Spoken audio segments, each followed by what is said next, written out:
50% মানুষের বোরখা পরে কখন? যখন চামড়া ঝুলে যায়, তখন তো কেউ ওকে দেখেই না, দেখতেও চায় না। তখন বোরখা পরে লাভ কি? বোরখা পরতে হবে যখন যৌবনকাল। যৌবনকালের ইবাদতকে আল্লাহ অনেক বেশি পছন্দ করেন। তো রাসূল সাল্লাল্লাহু আলাইহি সাল্লাম সহিহ হাদিসের মধ্যে আসছে, আল্লাহ নবী সাল্লাল্লাহু আলাইহি সাল্লাম বলতেছেন, শাবাবাকা ক্বাবলা হারামিক, বৃদ্ধ হওয়ার আগে, বয়স হওয়ার আগে যৌবনকালটাকে তোমরা কি করো? গনিমত মনে করো। আর এই বয়স যখন যৌবনকাল তোমার আসবে তখন তুমি ইবাদত করো। যৌবনকালের ইবাদতকে আল্লাহ কি করেন? অনেক বেশি পছন্দ করেন। হাদিসে পাকের মধ্যে আসে, যারা যৌবনকালে ইবাদত করবে, যাদের শক্তি আছে, এটা ভাববে না যে বুড়া হব, বয়স হবে, তারপরে আমি কি করব? ইবাদত করব, এটা ভাবে না।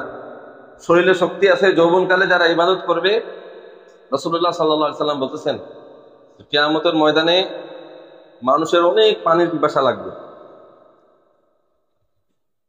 এত পানির পিপাসা লাগবে, কিতাবের মধ্যে আসে পানি পান করলেও যদি, বুজুর্গানে দিনরা বলছেন যে 7 সাগরে যদি পানিও পান করাই দেওয়া হয়, একে খাওয়াই দেওয়া হয়, এর তৃষ্ণা মিটবে না, এরা তো পানির পিপাসা লাগবে। কিন্তু একটা ছায়া থাকবে, যেই ছায়ার মধ্যে আল্লাহ রাব্বুল ইজ্জত কিছু মানুষকে অবস্থান করার সুযোগ দিবেন। যারা ওই ছায়ার মধ্যে অবস্থান করবে, রাসূলুল্লাহ সাল্লাল্লাহু আলাইহি সাল্লাম বলছেন, এদের পানির পিপাসা জান্নাতে ঢোকার আগ পর্যন্ত পানির পিপাসাই লাগবে না। এরা ব্যতীত বাকি যারা আছে এদের পানির পিপাসা লাগবে। তো আল্লাহ নবী সাল্লাল্লাহু আলাইহি সাল্লাম বলছেন, যারা যৌবনকালে যারা ইবাদত করে, যারা যৌবনকালে মসজিদের সাথে সম্পর্ক রাখে, যারা যৌবনকালে আল্লাহকে সিজদা করে, রাসূলুল্লাহ সাল্লাল্লাহু আলাইহি সাল্লাম বলতেছেন কিয়ামতের ময়দানে যখন মানুষের পানির পিপাসা লাগবে,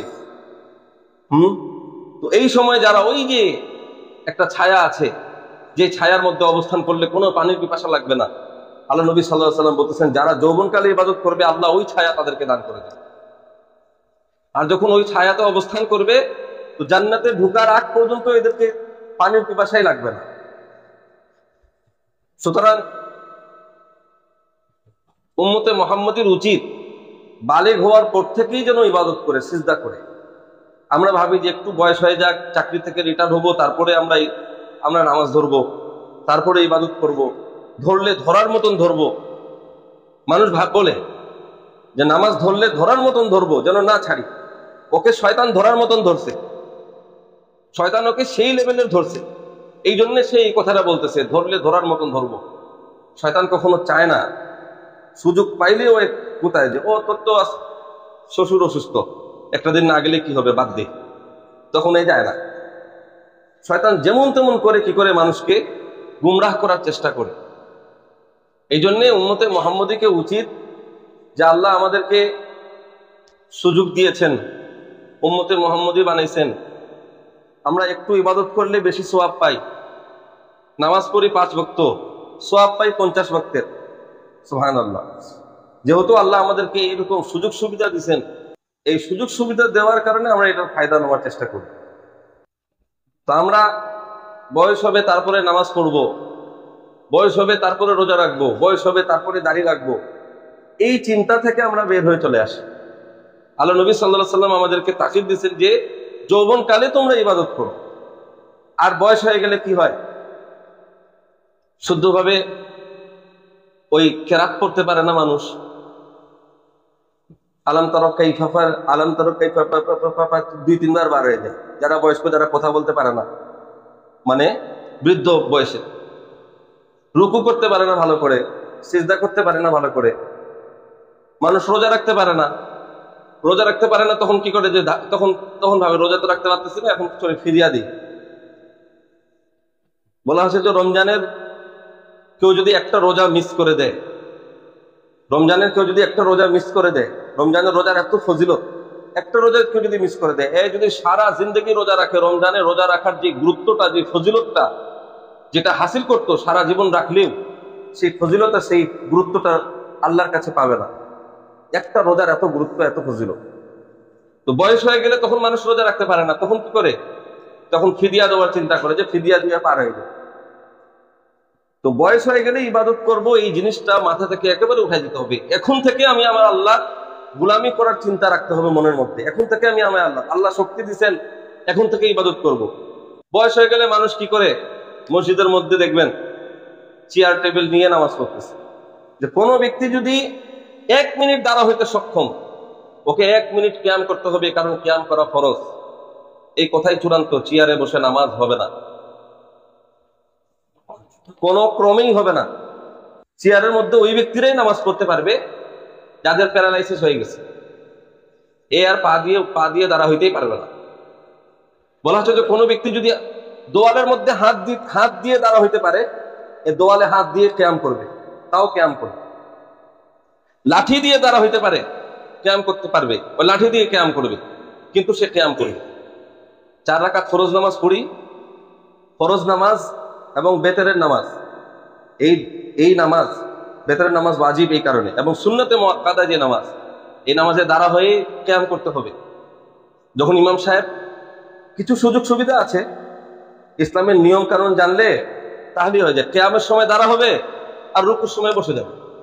চেয়ার নিয়ে বসলো তো, কিয়ামের সময় প্রথম রাকাতে দাঁড়া হয়ে নামাজ পড়লো, আর রুকুর সময় চেয়ারে বসে গেল, রুকু চেয়ারে করলো, সিজদা চেয়ারে করলো, আবার যখন দ্বিতীয় রাকাতে কিয়ামের সময় দাঁড়া হবে তখন দাঁড়া হয়ে যাবে। কিয়াম বসে চলবেই না, এই কথাই চূড়ান্ত। কোনো ব্যক্তি যদি বাড়ি থেকে হাটে আসতে পারে, নামাজ শুরু হওয়ার আগে দাঁড়া হয়ে কথা বলতেছে, নামাজ শুরু হওয়ার আগে কি করতেছে, দাঁড়া হয়ে কথা বলতেছে, আর নামাজের সময় বসে গেল চেয়ারে, চলবে না। হ্যাঁ, সুন্নত নফল নামাজ হইলে আলাদা ব্যাপার। গায়রে মুআক্কাদা যদি সুন্নত হয় তাহলে আলাদা ব্যাপার, কিন্তু সুন্নতে মুআক্কাদা, ওয়াজিব আর ফরজ নামাজ, মানে যেগুলি নামাজকে একদম ওয়াজিবের কাছাকাছি, ফরজ, ওয়াজিব এবং ওয়াজিবের কাছাকাছি সুন্নতে মুআক্কাদা, এই নামাজগুলিতে দাঁড়া হয়েই পড়তে হবে। কিয়াম দাঁড়া হয়েই পড়তে হবে, কারণ এটা ফরজ। একটা ফরজ যদি বাতিল হয়ে যায় তাহলে তার নামাজ হবে না। তো নামাজের মধ্যে কিয়াম করাটা হচ্ছে ফরজ। মানুষ যখন বয়স হয়ে যায় তখন কিন্তু ধৈর্য আর কুলায় না, তখন করে কি, ওই বসে বসে নামাজ পড়তে তখন চায়। এই জন্য রাসূল সাল্লাল্লাহু আলাইহি ওয়াসাল্লাম বলতেছেন যে 5টা জিনিস আসার পূর্বেই তোমরা 5টা বিষয়কে গুরুত্ব দিবে, গনিমত মনে করবে। কি? প্রথম নাম্বার রাসূল সাল্লাল্লাহু আলাইহি ওয়াসাল্লাম বলতেছেন, শাবাবাকা ক্বাবলা হারামিক, বয়স হওয়ার পূর্বেই তোমরা কি করো, যৌবনকালের তোমরা গুরুত্ব দাও যৌবনকালকে।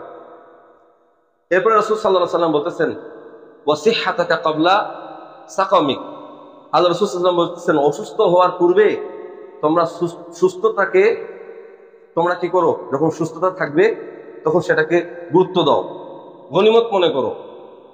কারণ অসুস্থ ব্যক্তিকে, যে ব্যক্তি অসুস্থ ব্যক্তি, একে যদি আপনি ডাকে বলবেন যে বিরিয়ানি খাও, এই খাও, সেই খাও, সেই খাইতে কিছু ভালো লাগবে না, ইবাদত করতেও ভালো লাগবে না। আর যখন শরীরে শক্তি আছে, সুস্থতা আছে, সবকিছু আছে, এসব মন লাগবে, ইবাদত করতে মন লাগবে। এরপরে আল্লাহ নবী সাল্লাল্লাহু আলাইহি ওয়াসাল্লাম বলতেছেন, ওয়া গিনাকা ক্বাবলা ফাকরি, গরিব হওয়ার পূর্বে, ধন সম্পদ চলে যাওয়ার পূর্বে, তোমাকে যখন আল্লাহ ধন সম্পদ দিছে, সচ্ছলতা দান করছে, তো এটাকে তুমি গনিমত মনে করো। আর কি করো, তোমাকে যে আল্লাহ সম্পদ দিছে, এই সম্পদ থেকে গরিব মিসকিনকে তোমার সাধ্য অনুযায়ী সাদকা করো। সাদকা এমন একটা নিয়ামত, যদি বড় না পারো ছোট দাও, 1 টাকা 2 টাকা চলতে ফিরতে গরিব মিসকিনকে দান করো। বলা হচ্ছে সাদকা, যত বড় বড় বালা মুসিবত আছে, যত বড় বড় বালা মুসিবত আছে, আল্লাহ নবী সাল্লাল্লাহু আলাইহি ওয়াসাল্লাম বলছেন, ইন্না সাদকা, নিশ্চয়ই সাদকা, দান সাদকা, তাদফাউল বালা, সমস্ত বড় বড় বালা মুসিবতকে দূর করে দেয়। তো আল্লাহ নবী সাল্লাল্লাহু আলাইহি ওয়াসাল্লাম বলছেন, গরিব হওয়ার পূর্বে তোমাকে যে আল্লাহ ধন সম্পদ দিবেন, এই ধন সম্পদকে তোমরা গনিমত মনে করো, এবং গনিমত মনে করো, গুরুত্ব দাও, তোমার সাধ্য অনুযায়ী সাদকা করো, গরিব মিসকিনকে সাদকা করো, মসজিদের মধ্যে, মাদ্রাসার মধ্যে, যেখানে পারো, যেভাবে পারো দান সাদকা করো। এরপরে রাসূল সাল্লাল্লাহু আলাইহি ওয়াসাল্লাম বলতেছেন, 4 নম্বরে আল্লাহ নবী সাল্লাল্লাহু আলাইহি ওয়াসাল্লাম বলতেছেন যে ব্যস্ততা আসার পূর্বে তোমার যে ফ্রি সময়, এই সময়টাকে কাজে লাগাও। চলতে ফিরতে কিছু সময় আল্লাহর জিকির করো, কিছু সময় কোরআন তেলাওয়াত করো। যদি কোরআন তেলাওয়াত না শুনতে পারো, তাহলে কোরআন তেলাওয়াত করতে না পারো, কোরআন তেলাওয়াত শুনো। আল্লাহ তো আমাদেরকে এমন একটা কিতাব দিছেন, যে কিতাব পড়লে সওয়াব, ধরলে সওয়াব। ওযু নাই, খালি দেখবে, দেখলেও আল্লাহ সওয়াব দান করে দেবে। এমন এমন কিতাব দিছেন, কোন মানুষ যদি কোরআন পড়তে পারে না, এই যদি কোরআন চালু করে কোরআন শ্রবণ করে, সেই শ্রবণ করার কারণে আল্লাহ তাকে সওয়াব দান করে দেবে। তো ব্যস্ততা যখন কারো চলে আসবে তখন কিন্তু এটা পারবে না। ব্যস্ততা আসলে মানুষ কি করে, রাত্রে দেরি করে ঘুমায়, তাহাজ্জুদ করতে পারে না। তো সময় থাকতে সময়কে কদর করতে হবে। আল্লাহ নবী সাল্লাল্লাহু আলাইহি ওয়াসাল্লাম এটা আমাদেরকে তাকিদ দিচ্ছেন। এরপর বলতেছেন ওয়া হায়াতাকা ক্বাবলা মাউতিক, মৃত্যু আসার পূর্বে হায়াতে জিন্দেগিটাকে একটু কদর করো, গনিমত মনে করো। মৃত্যু আসার পূর্বে অনেক মানুষ এই ভাবনাতেই মারা গেছে। অনেক মানুষ, শত শত মানুষ এই চিন্তাতেই মারা গেছে, আমি নামাজ ধরবো, খুব শীঘ্রই ধরবো।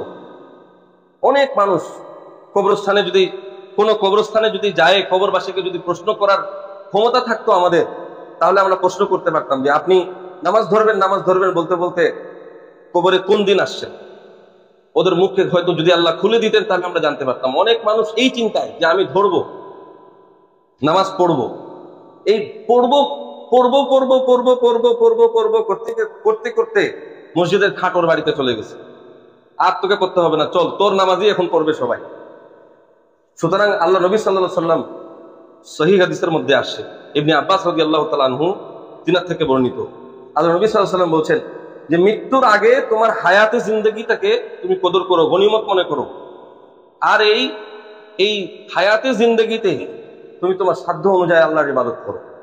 আল্লাহ আমাদেরকে ইবাদতের জন্যই সৃষ্টি করছেন। সুতরাং আল্লাহ যতদিন আমাদেরকে হায়াতে জিন্দেগিতে রাখছেন, সারা জীবন আল্লাহর ইবাদত করার, রাসূলুল্লাহ সাল্লাল্লাহু আলাইহি ওয়াসাল্লামের ইত্তেবা করার, আল্লাহ রাসূল সাল্লাল্লাহু আলাইহি ওয়াসাল্লামের তামাম সুন্নাতগুলিকে আল্লাহ আমাদেরকে মানার, দ্বীন ইসলামের পথে চলার আল্লাহ আমাদেরকে তৌফিক দান করুন।